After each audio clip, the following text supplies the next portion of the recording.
اتخيل ان انت جاي بلد جديد، عارف ان اغلبيتها مسلمين، الناس في الشارع بتضحك في وشك طول الوقت، فهتقول لنفسك البلد دي سهله، دول زينا، ودي هتكون غربه سهله جدا. بتنزل تبدا تتعامل بطبيعتك، وبتلاقي المشاكل بتبدا تظهر والناس بتبدا تبعد عنك، وفي حاجات بتحصل حواليك انت مش فاهمها.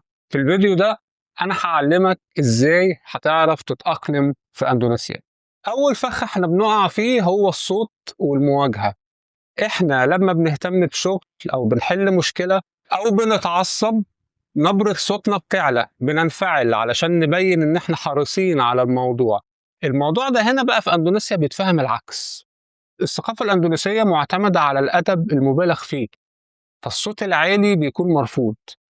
لما حد صوته بيعلى بيشوفوه ان هو فقد السيطرة على نفسه، وبتترجم لان هي عدم احترام. يعني لو واحد ندى على واحد صاحبه في الشارع، شافه في السوق مثلا ولا في مول وقال له يا فلان، هو كده مش بيحترمه لانه ندى عليه بصوت عالي. يعني انا حصل لي اكتر من موقف اني كنت بتكلم في التليفون مع اهلي في مصر بنبرة صوتي اللي انا بتكلم بيها دي، وبعض الناس افتكروا ان انا عندي مشكلة في مصر وعشان كده صوتي عالي.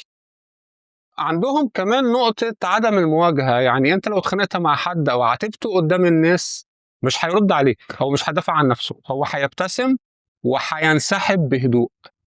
لو موظف عامل عندك هتلاقيه مشى، لو واحد صاحبك هتلاقيه هيبطل يكلمك ومش هيبعت لك رسائل، لو حد جارك هيعدي من قدامك من غير ما يكلمك، لو انت كلمته مش هيرد عليك.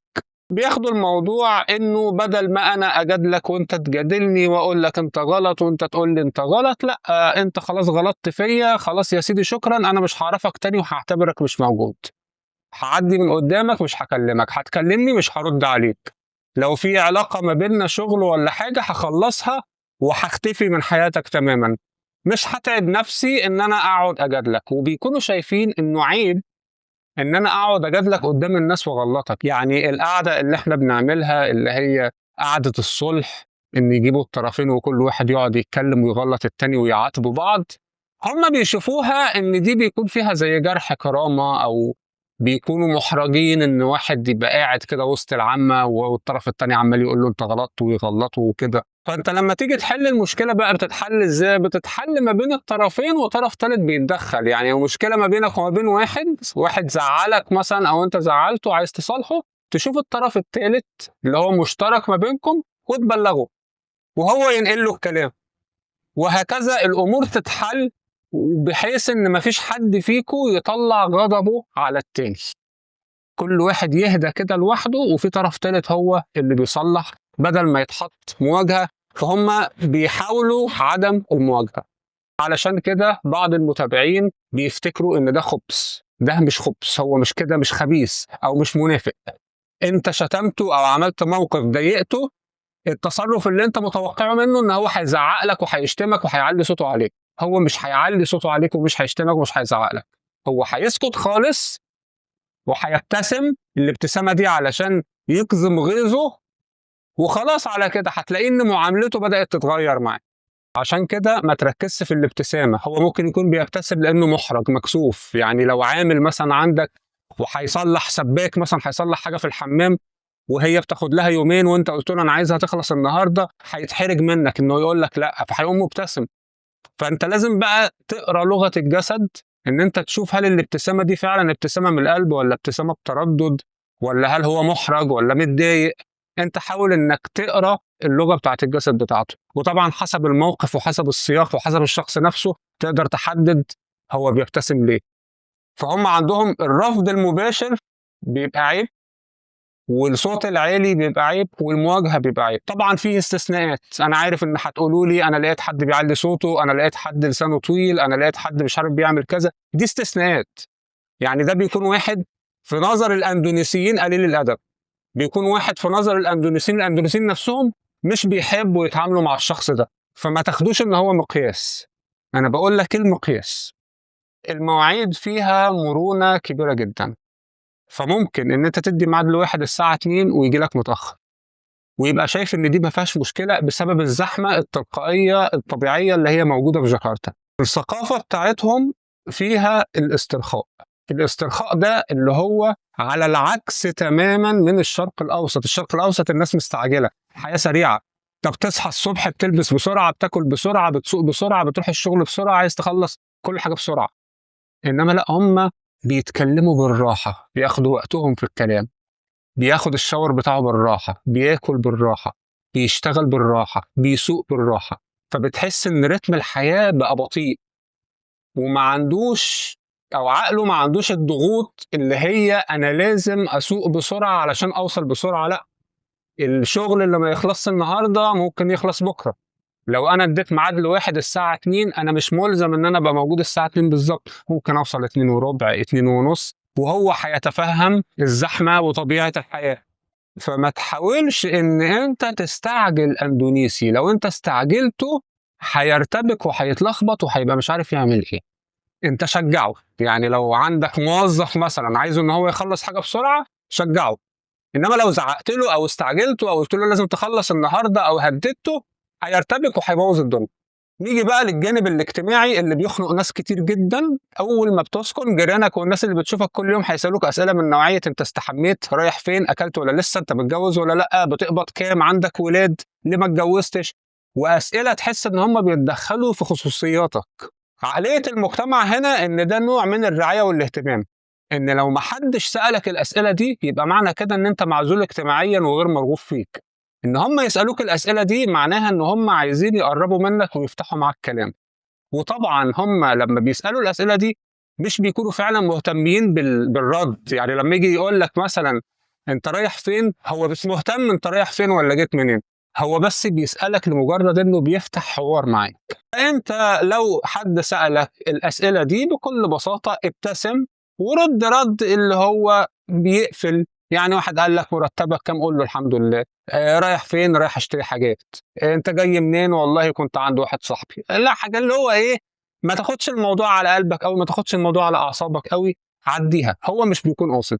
وطبعا لو في شخص نعوذ بالله ان هو مركز معاك قوي، طبعا انت عارف ازاي ايه هتوقفه عند حده. زي ما قلت لكم هم ما بيعملوش مواجهه. بالمناسبه هقول لك المعلومه دي، لو حد عايز تبين له ان انت اتضايقت منه، اعمل زي ما هم بيعملوا. هو هيفهم، هو مش هيفهم ان انت لو زعقت له، مش هيفهم لو انت عليت صوتك عليه او ان انت مديت ايدك او ان انت عملت حاجه. هو هيفهم لو بصيت له وسكت وابتسمت وخلاص. بقى اقطم على كده من هنا ورايح، ما تهزرش معاه، ما تتكلمش معاه. لو في شغل ما بينكم يبقى الكلام في حدود الشغل، لو انتوا زمايل في كليه يبقى الكلام في حدود الدراسه وفقط. ان انت ايه بتقلل الاحتكاك بيه، هو بيفهم ان انت انسحبت وبيفهم ان هو عمل حاجه غلط وبيفهم ان هو تعدى الحدود.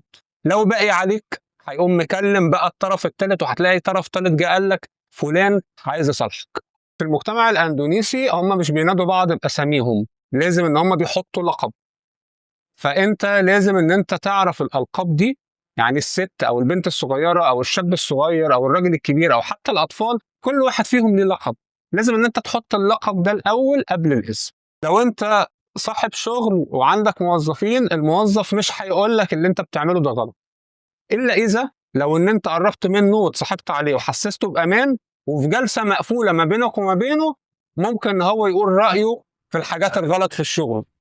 انما قدام الناس لو انت جبت مثلا موظفين زي ما احنا بنعمل، وايه رايكم نعمل ايه في الشركه يا جماعه وقولوا لي اقتراحاتكم، كل الناس هتقوم قايله لك كل حاجه تمام. ليه؟ لان انت مرتبتك اعلى منهم، وعيب ان هم يصححوا لك.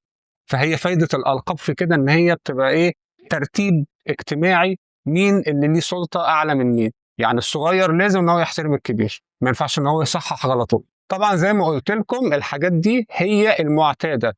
اي حد تقابله بيتعامل عكس الحاجات اللي انا بقولها، اعرف ان ده بني ادم مش مظبوط او المنطقه دي مش كويسه. يعني في مناطق شعبيه هتلاقيها هرجله ودوشه والناس عماله صوتها عالي والعيال الصغيره عماله تصرخ. اندونيسيين مش كده. هتلاقي منطقه تلاقي فيها واحد عمال يسالك كل شويه ومراقبينك وعايزين يعرفوا انت بتعمل ايه. اعرف ان المنطقه دي او الحته الناس دول، لا انا لازم ابعد عنهم، ان انا مش قاعد في حته كويسه. هو طبعا يعني المثل بيقول ايه، الغريب اعمى ولو كان بصير. فطبيعي ان انت تقعد في منطقه يتهيأ لك ان هي كويسه وتكتشف بعد كده ان هي مش حلوه. بالنسبه للاكل، الاكل الحلال موجود الحمد لله. مشكله الاكل بس الشطه، توقع الشطه موجوده في كل حاجه. لو ما بتحبش الشطه لازم ان انت تقول لهم انا مش عايز شطه، لازم تحفظ لك كام كلمة من اللغة زي شكرا وعفوا وبعد إذنك اللي هي الكلمات البسيطة اللي هتخليك إن أنت تمشي. يعني في البداية حتى أنا ما بقولكش احفظ القاموس كله، احفظ لك على الأقل كام جملة تمشي بيهم حياتك. ما تروحش وأنت صفر لغة. الأندونيسيين بيحبوا السنة، بياكلوا بإيديهم بالثلاث صوابع. فطبعا في معالق وشوك موجودة، ولكن المطاعم الشعبي هتلاقيهم إن هم قاعدين على الأرض وبياكلوا الرز بإيديهم. لو عايز معلقة وشوكة موجود يعني ممكن يقدم لك. لازم ان انت تستخدم ايدك اليمين، لان ايدك الشمال معناها برضو عدم احترام. فهتدفع فلوس او هتستلم حاجة، استخدم الايد اليمين مش الشمال في المعاملات، وخلي ايدك الشمال جنبك حتى لما تاكل بايدك اليمين. طبعا دي بتكون مشكلة لو شخص اشول زيي، انا اشول بس يعني بحاول ان انا باكل باليمين. بس ساعات ممكن ادي واحد الفلوس بالشمال، او ان انا اخد حاجة من الكاشير بالشمال. فلازم ان انت تستخدم اليمين. ولما بيشاوروا على حاجه ما بيستخدموش الصباع ده، احنا بنستخدم الصباع ده. اقول لك انت روح يمين تعالى شمال، هم بيستخدموا الصباع ده. اقول لك لو انت مشيت اليمين او لو هتشاور لفلان تقول لك فاكر فلان، فبيستخدم الابهام وليس السبابه. السبابه بالنسبه لهم عيب برضه. فدي حاجات بسيطه. طبعا هو مش معنى التاقلم ان انت تنسى هويتك او ان انت تنسى اصلك وعاداتك وتقاليدك، ولكن التاقلم ان انت تبقى فاهم العادات والتقاليد بتاعتهم، علشان لما تلاقيها قدامك تحكم عليهم بناء على عاداتهم وتقاليدهم. يعني انا عرفت ان عادات الاندونيسيين صوتهم واطي، وبناء عليه اي بني ادم اندونيسي صوته عالي يبقى انت كده بني ادم مش محترم. عرفت ان الاندونيسيين بيقولوا لقب قبل الاسم، وبناء عليه اي اندونيسي هيناديني باسمي يبقى انت كده مش محترم. عرفت ان الاندونيسيين بيستخدموا الابهام، لو لقيت بقى واحد اندونيسي شاور عليا باستخدام السبابه هيقول لي انت، يبقى انت كده مش محترم. ليه؟ انا هحكم عليك بعاداتك انت مش بعاداتي انا. ليه؟ لان انا في بلدك. فانت ولا تحاول تغيرهم ولا تحاول تغير نفسك، انت بس افهم الدنيا ماشيه ازاي، وحاول ان انت تكلمهم باللغه بتاعتهم، تكلمهم بالعادات والتقاليد بتاعتهم، هم هيفهموك. انما بعاداتك وتقاليدك مش هيفهموك. لو انت اتعصبت اتنرفزت قعدت تزعق محدش هيفهمك، حتى لو انت ليك حق. هيبصوا لك يبتسموا وهيخافوا منك ان انت تضربهم وهيبعدوا. محدش هيفهمك ومحدش هيقف جنبك. انما لو استعملت الطرق اللي هم بيستعملوها لما بياخدوا حقهم مثلا، ساعتها هيسمعوا لك. اتمنى ان انتم تكونوا استفدتوا بالفيديو. اكتبوا لي رايكم في التعليقات، واشوفكم بخير فيديو جديد ان شاء الله. والسلام عليكم ورحمه الله وبركاته.